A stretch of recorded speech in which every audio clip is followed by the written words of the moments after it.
এই magic sponge ইরেজারটা কিনেছিলাম, তো ভেবেছিলাম না জানি স্পেশাল কি, বাট যেমন এক্সপেক্ট করেছিলাম তেমন কোনো কিছুই না। তবে হ্যাঁ, এটা কিন্তু মানে ল্যাপটপ কিংবা প্লাস্টিক রেক্সিন টাইপের যে জিনিসগুলো আছে লেদার, সেগুলোর উপর বেশ ভালোই কাজ করে। একটু পানি দিয়ে ভিজিয়ে নিলে মানে যত ময়লা আছে সব উঠে যায়। তো আমি ভেবেছিলাম এটা দিয়ে বুঝি বেড, তারপর হচ্ছে সোফা, এগুলো ক্লিন করা যাবে। পরে দেখলাম যে না, এগুলোর জন্য এইটা না। সো হ্যালো এভরিওয়ান, আসসালামু আলাইকুম। আমি Eva and welcome to Eva's lifestyle.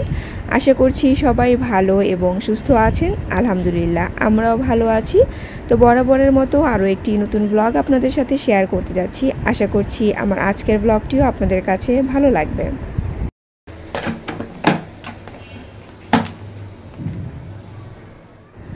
প্রতিদিনই ভাবি যে বিকেলবেলা গ্রিন টি খাবো, কিন্তু মাঝে মধ্যে খাওয়া হয় আবার মাঝে মধ্যে খাওয়া হয় না। কারণ লাঞ্চ করার পর একবার বেডে গেলে আমার উঠে আর কোনো কিছু করতে ইচ্ছে করে না, তো দেখা যায় আর খাওয়াও হয় না। তো এখন থেকে ডিসাইড করেছি যে বেডে যাওয়ার আগে এক কাপ গ্রিন টি বানিয়ে নিয়ে যাব, যেন আমার কষ্ট করে পরে উঠে গ্রিন টিটা আর বানাতে না হয়।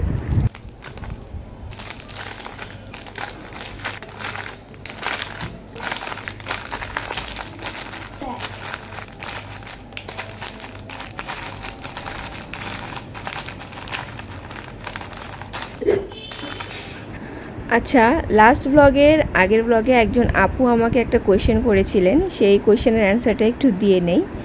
কারণ আমি বলেছিলাম যে আজকের ব্লগে আপুর কোয়েশ্চেনের অ্যান্সারটা দিব।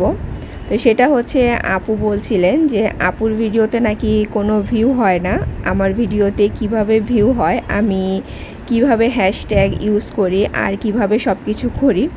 অ্যাকচুয়ালি আপু, আমার যে সব ভিডিওতে একদম অনেক ভিউ হয় তাও কিন্তু না। তবে কিছু কিছু ভিডিওতে আলহামদুলিল্লাহ বেশ ভালো ভিউ হয়, আর কিছু কিছুতে আছে যে মোটামুটি লেভেলের একটা ভিউ হয়। তবে কোন ভিডিওতে যে অনেক ভিউ হবে আর কোনটাতে যে হবে না, সেটা কিন্তু আপনি নিজেও বলতে পারবেন না। সেটা আমার ক্ষেত্রে অনেকবার হয়।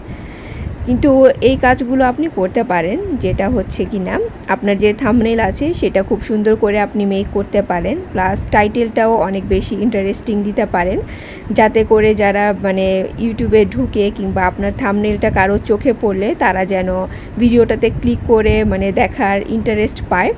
আর শুধু থাম্বনেল আর টাইটেল ক্রিয়েট করলেও হবে না, মেক শিওর যে ভিডিওটাও কিন্তু ভালো মতো রেডি করতে হবে।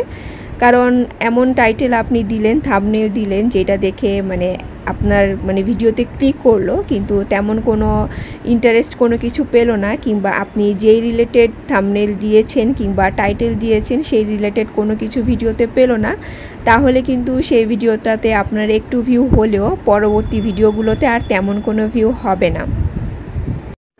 সো আপনি ভিডিওতে যা করবেন চেষ্টা করবেন সেই রিলেটেড থাম্বনেল এবং টাইটেলটা মেক করার জন্য।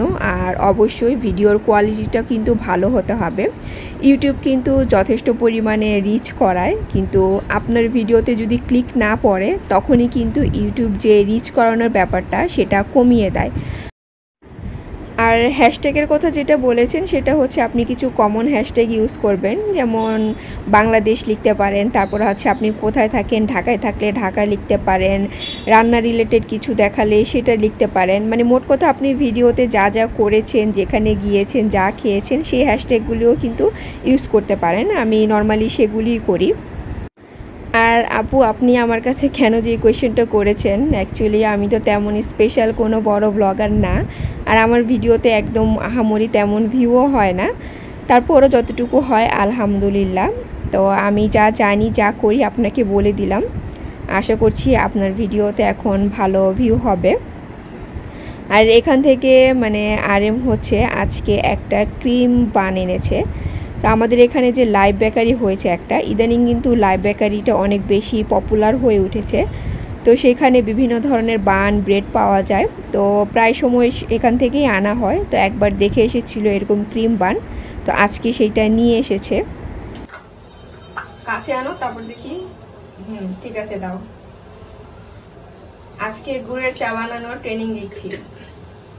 আস্তে আস্তে সবকিছু ট্রেনিং দিয়ে তারপর আমি রিটায়ার করব। নাড়তে হবে না, নাড়তে হবে না, এমনি কালার আসবে। এরকম দাও, মিক্স করতে হবে। আরেকটা দাও।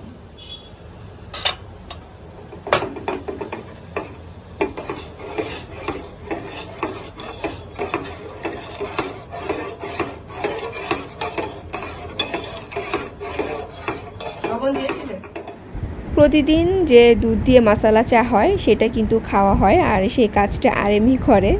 তো এখন আমি তাকে যে গুড়ের চা সেটা বানানোর ট্রেনিং দিচ্ছি, আর বলছিলাম যে এবার শীতে আস্তে আস্তে সব কিছু ট্রেনিং দিয়ে আমি রান্না থেকে রিটায়ার করব।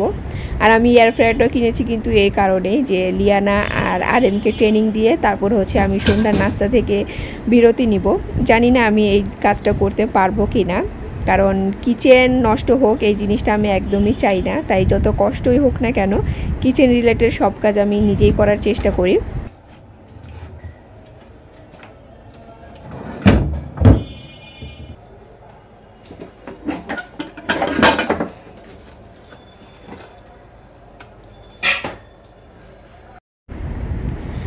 আচ্ছা, সেই সাথে হচ্ছে আরেকজন আপু বলছিলেন যে দারাজে নাকি আপু প্রোডাক্ট অর্ডার দিয়েছেন কিন্তু 1 মাসের বেশি হয়ে গিয়েছে, সে প্রোডাক্টটা এখনও আসছে না। আমি কিভাবে দারাজের প্রোডাক্ট অর্ডার দেই?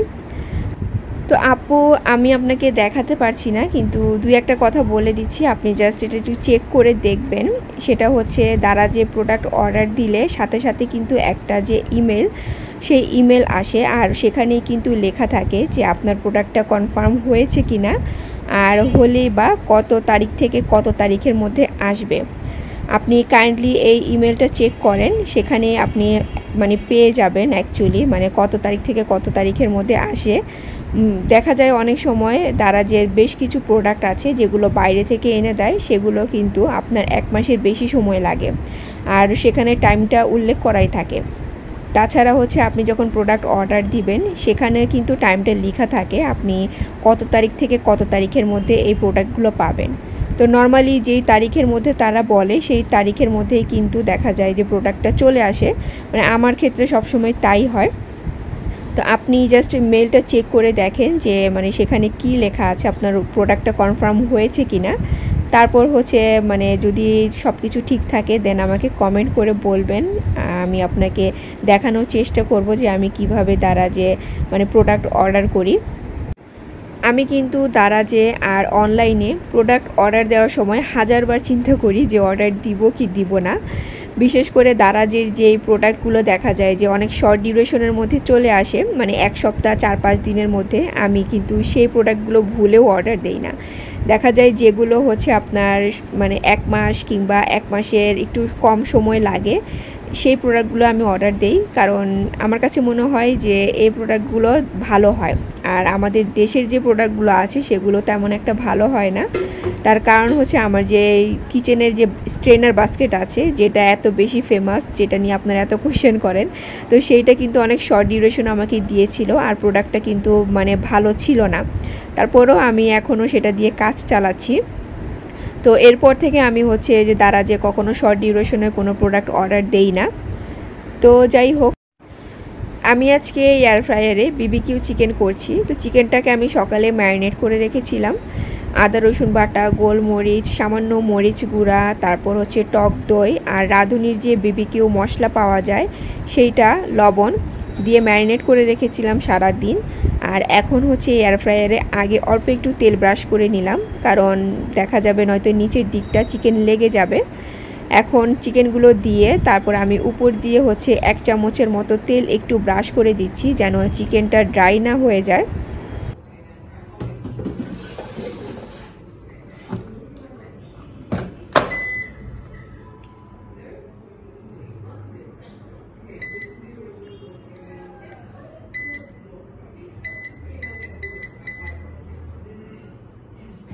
আজকে সেকেন্ড টাইম আমি এয়ার ফ্রায়ারটা ইউজ করছি। তো এর আগে যে লেফট ওভার রুটি পিৎজা সেটা দেখিয়েছিলাম, আর আজকে হচ্ছে বিবিকিউ চিকেন। তো প্রথমে আমি 200 ডিগ্রি সেলসিয়াসে 5 মিনিট এয়ার ফ্রায়ারটা প্রিহিট করে নিয়েছিলাম। এরপর হচ্ছে চিকেনটা দিয়ে আমি 200 ডিগ্রি সেলসিয়াসেই 20 মিনিট চিকেনটাকে রান্না করব। তো এখানে আমার হচ্ছে 200 ডিগ্রি না দিয়ে 180 দিলে হয়তো বা বেস্ট হতো। তো যাই হোক 10 মিনিট পর আমি হচ্ছে চিকেনটাকে বের করে নিয়েছিলাম, তারপরে উল্টিয়ে আবার মানে 5 মিনিট এটাকে রান্না করেছি। তারপরে 5 মিনিট থাকা অবস্থাতেই আমি চিকেনগুলোকে এই যে বের করে উপরে একটু তেল ব্রাশ করে দিচ্ছি আবারও, যেন উপরটা ড্রাই না হয়ে যায়। আর চিকেন ম্যারিনেট করার পর যে মশলাগুলো রয়ে গিয়েছিল সেটার মধ্যে আমি কিছু গাজর, তারপর ক্যাপসিকাম, পেঁয়াজ এটা মিক্স করে রেখেছিলাম। এখন হচ্ছে আমি এই চিকেনের মধ্যেই দিয়ে দিচ্ছি। ওই যে 20 মিনিটসের মধ্যে যে 5 মিনিটস লেফট আছে আমার, সেই 5 মিনিটসের মধ্যে হচ্ছে আমার এই মানে চিকেনটা আরেকটু হয়ে যাবে, সেই সাথে যে সবজিগুলো আমি দিচ্ছি সেটাও রান্না হয়ে যাবে। অনেস্টলি বলছি, এয়ার ফ্রায়ারে বিবিকিউ চিকেনটা করে আমার বেশ ভালো লেগেছে। কারণ হচ্ছে এই ধরনের মানে বিবিকিউ চিকেন প্লাস হচ্ছে তান্দুরি চিকেন চুলাতে করলে দেখা যায় যে ঢাকনা দিয়ে ঢাকা যায় না, খুলে করতে হয়, আর তখন কিন্তু প্রচুর তেল ছড়ায়, যার কারণে হচ্ছে পুরো কিচেন তারপর চুলা সব নষ্ট হয়ে যায়। তো এয়ার ফ্রায়ারে দেওয়ার কারণে এই সমস্যাটা আমার হয়নি। আর এই যে মানে দেখেন কি সুন্দর লাগছে দেখতে, কালারটা কিন্তু এত সুন্দর এসেছে যেটা কিনা চুলায় করলে এরকম কালার হয় না। তাছাড়া তেলটা তো একদমই কম লেগেছে, জাস্ট 2 চামচ তেলে আমি হচ্ছে মানে চিকেনটাকে রেডি করে ফেলেছি, সেই সাথে সবজিটাও।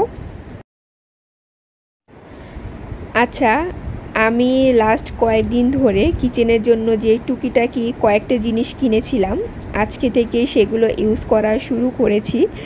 যেমন এই যে তাওয়াটা প্লাস হচ্ছে স্প্যাচুলা, আর কিছুদিন আগে যে অনলাইন থেকে একটা ওভেন এয়ার ফ্রায়ার বাস্কেট আমি অর্ডার করেছি সেইটা। তো আজকে এই 3টা জিনিস ইউজ করে আমি রাতের জন্য ডিনার রেডি করছি। আর এয়ার ফ্রায়ারটা তো এর আগে ইউজ করেছি, তো আজকেও আবার ইউজ করলাম।